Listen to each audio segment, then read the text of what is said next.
जय शनिदेव। शनिदेव न्याय के देवता हैं, इस बात का उन्हें अहंकार हो गया। तो एक बार उनका भी अहंकार टूट गया। चलिए उस वृत्तांत को मैं आपसे बताती हूँ। त्रेता युग में एक बार बारिश के अभाव से अकाल पड़ा। तब कौशिक मुनि परिवार के लालन पालन के लिए अपना गृह स्थान छोड़कर अन्यत्र जाने के लिए अपनी पत्नी और पुत्रों के साथ चल दिए।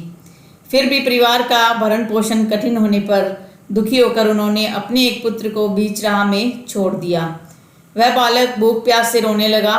तभी उसने कुछ ही दूरी पर एक पीपल का वृक्ष और जल का कुंड देखा। उसने भूख शांत करने के लिए पीपल के पत्तों को खाया और कुंड का जल पीकर अपनी प्यास बुझाई। वह बालक प्रतिदिन इसी तरह पत्ते और पानी पीकर और तपस्या कर समय गुजारने लगा। तभी एक दिन वहाँ देवऋषि नारद पहुँचे। बालक ने उनको नमन किया।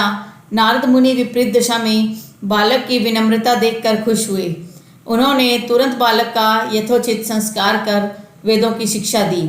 उन्होंने उसे ओम नमो भगवते वासुदेवाय की मंत्र दीक्षा भी दी।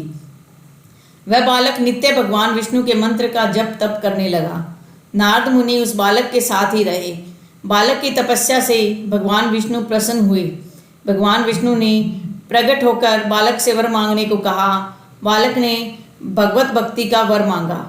तब भगवान विष्णु ने बालक को योग और ज्ञान की शिक्षा दी, जिससे वह परम ज्ञानी महर्षि बन गया। एक दिन बालक के मन में जिज्ञासा पैदा हुई। उसने नारद मुनि से पूछा कि इतनी छोटी उम्र में ही क्यों मेरे माता पिता से मैं अलग हो गया, क्यों मुझे इतनी पीड़ा भोगनी पड़ी। आपने मुझे संस्कारित कर ब्राह्मण बनाया है, अतः मेरी पीड़ा का कारण भी बताएं।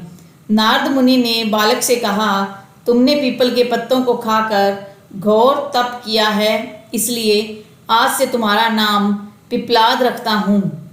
जहाँ तक तुम्हारे कष्टों की बात है तो उसका कारण शनि ग्रह है, जिसके अहंकारवश धीमी चाल के कारण तुम्हारे साथ ही पूरा जगत भी अकाल की पीड़ा भोग रहा है।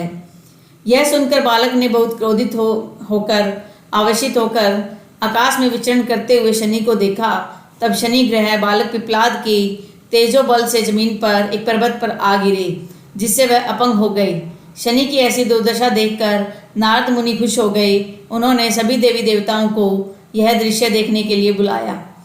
तब वहाँ पर ब्रह्मदेव सहित अन्य देवों ने आकर बालक पिपलाद के आवेश को शांत कर कहा कि नारद मुनि द्वारा रखा गया तुम्हारा नाम श्रेष्ठ है और आज से तुम पूरे जगत में इसी नाम से प्रसिद्ध होंगे। जो भी व्यक्ति शनिवार के दिन पिपलाद नाम का ध्यान कर पूरी श्रद्धा और भावना से पूजा करेगा, उसको शनि ग्रहों के कष्टों से छुटकारा मिलेगा और संतान सुख भी प्राप्त होगा।